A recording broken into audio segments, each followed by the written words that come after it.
പ്രധാനമന്ത്രി നരേന്ദ്രമോദി ശബരിമല സന്ദർശിച്ചേക്കുമെന്ന് ബി.ജെ.പി. സംസ്ഥാന അധ്യക്ഷൻ രാജീവ് ചന്ദ്രശേഖർ. പ്രധാനമന്ത്രിയോട് ഇക്കാര്യം ആവശ്യപ്പെടുകയും ശബരിമല കർമ്മസമിതിയുടെ പ്രമേയം പ്രധാനമന്ത്രിക്ക് സമർപ്പിക്കുകയും ചെയ്തിട്ടുണ്ട്.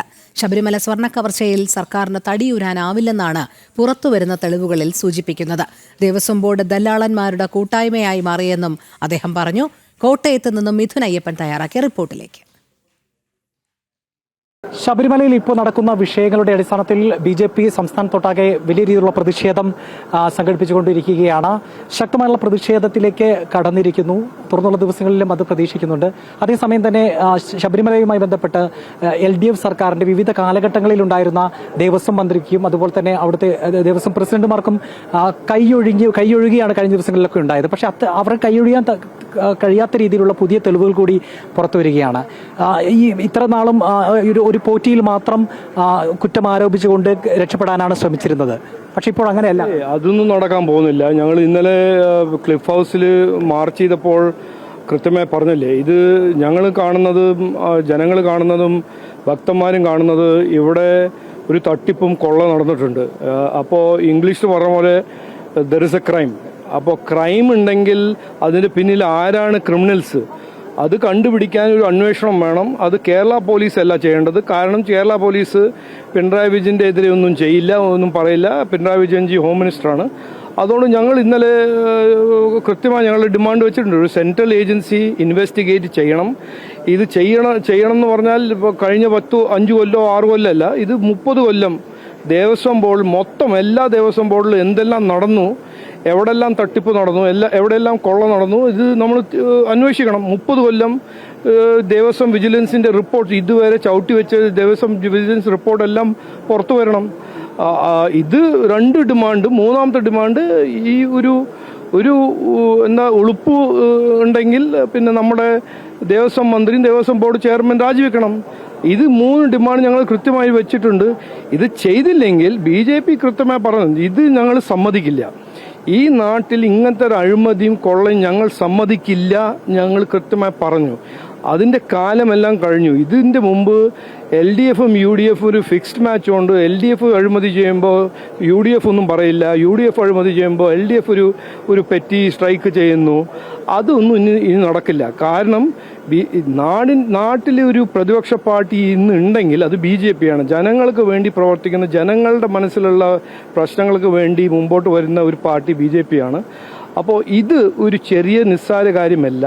ശബരിമല എന്നൊരു പുണ്യ സ്ഥലത്തിൽ നിന്ന് കൊള്ള ചെയ്ത് ഒരു നമ്മൾ കേൾക്കുമ്പോൾ അത് ഒരു ചെറിയൊരു പൊട്ടിയോ കൊറ്റിയോ ആരൊന്നുമല്ല.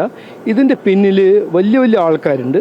മന്ത്രിയാണോ മുഖ്യമന്ത്രി അല്ലെങ്കിൽ പാർട്ടിന്റെ അവരെ സഖാവന്മാരാണോ, ഇതെല്ലാം അന്വേഷിച്ചിട്ട് കൃത്യമായി മുമ്പോട്ട് വെക്കണം എന്നാണ് ഞങ്ങളുടെ ഒരു അഭ്യർത്ഥന, മാത്രമല്ല ഞങ്ങളൊരു ഡിമാൻഡ്.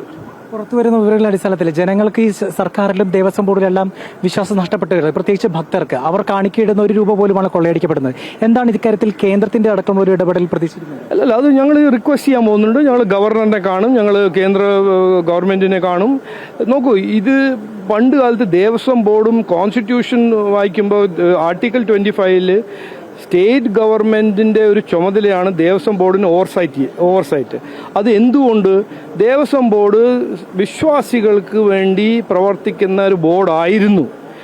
ഇന്നിപ്പോ ഈ ലെഫ്റ്റും കോൺഗ്രസും മാറി ഭരിച്ച് കഴിഞ്ഞിട്ട് ദേവസ്വം ബോർഡ് ദല്ലാൽമാരുടെ ഒരു കൂട്ടായ്മയായി മാറിയിട്ടുണ്ട്. അത് കൃത്യമാണ്. ഇതിൽ ഞാൻ ഒരു ഷുഗർ കോട്ടിംഗ് ഒന്നും ചെയ്യേണ്ട ആവശ്യമില്ല. ഇത് ദല്ലാൽമാരുടെ ഒരു ഓർഗനൈസേഷനായിട്ട് മാറ്റിയിട്ടുണ്ട്. ഭഗവാന്റെ സ്വർണം ഈ ഒരു ദേവസ്വം ബോർഡ് തട്ടിപ്പ് ചെയ്യുകയാണെന്ന് പറഞ്ഞാൽ ഇതിനേക്കാളും എന്താണ് വഷളും, എന്തിനേക്കാളും നാണക്കേട് എന്താണ് കാണാനും പറയാനുള്ളത്? അപ്പോൾ ഇതിന് ഞങ്ങൾ അങ്ങനെ വിടാൻ പോകുന്നില്ല. ഇതിനെക്കുറിച്ച് വേണ്ട കാര്യങ്ങളെല്ലാം ഞങ്ങൾ ചെയ്യും. ഇന്നലെ ഞങ്ങൾ കൃത്യമായി മുഖ്യമന്ത്രിയോട് പറഞ്ഞിട്ടുണ്ട്. 2016 മുഖ്യമന്ത്രി ഉമ്മൻചാണ്ടിന്റെ അഴിമതിനെ കുറിച്ച് പറയുമ്പോൾ പറഞ്ഞു, കുറച്ചെങ്കിലും ഉളുപ്പുണ്ടെങ്കിൽ രാജിവെച്ച് പോണം എന്ന് അദ്ദേഹം ഉമ്മൻചാണ്ടിയോട് പറഞ്ഞു. അത് ഇന്ന് അദ്ദേഹത്തോട് ഞങ്ങൾ പറയുന്നു. പ്രധാനമന്ത്രിയുടെ ശബരിമലയിലേക്കുള്ള സന്ദർശനത്തെ കുറിച്ച് അല്ല, ഞങ്ങൾ ആഗ്രഹിക്കുന്നുണ്ട്. ഞങ്ങൾ അദ്ദേഹത്തോട് 1-2 തവണ പറഞ്ഞിട്ടുണ്ട്. പ്രധാനമന്ത്രിജി ഒരു ഗുരുവായൂർ പോയിട്ടുണ്ട്, എത്രയോ അമ്പലത്തിൽ പോയിട്ടുണ്ട്. നമ്മുടെ ശബരിമലയിലും ഒന്ന് വരണം. ശബരിമലേന്റെ കാര്യങ്ങളെല്ലാം ഒന്ന് നോക്കണം. ഈ ശബരിമല കർമ്മസമിതിൻ്റെ ആ ഒരു പ്രണയം എനിക്ക് തന്നല്ലോ അന്ന് പന്തളത്തിൽ, അത് ഞാൻ പ്രധാനമന്ത്രിക്ക് കൊടുത്തിട്ടുണ്ട്. അതിൽ ഭക്തന്മാർ അവർ അഭ്യർത്ഥിച്ച ഓരോരോ കാര്യങ്ങൾ പ്രൈം മിനിസ്റ്ററോട് ഞാൻ സൂചിപ്പിച്ചിട്ടുണ്ട്. പ്രൈം മിനിസ്റ്റർ അത് നോക്കുമെന്നാണ് ഞാൻ വിശ്വാസം. ശബരിമല വിഷയത്തിൽ കൈകഴുകാൻ സർക്കാരിനോ അതുപോലെ തന്നെ ദേവസ്വം ബോർഡിനോ സാധിക്കില്ല. കൂടുതൽ തെളിവുകൾ പുറത്തു വരുമ്പോൾ അത് മന്ത്രിയാണോ പ്രസിഡന്റാണോ ഒരുപക്ഷെ മുഖ്യമന്ത്രി തന്നെയാണോ ഇതിനെല്ലാം പിന്നിൽ എന്നുള്ള കാര്യത്തിൽ വരും ദിവസങ്ങളിൽ അതിന്റെ കൂടുതൽ വിവരങ്ങൾ പുറത്തു വരുമെന്നാണ് ഇപ്പോൾ രാജീവ് ചന്ദ്രശേഖർ വ്യക്തമാക്കുന്നത്.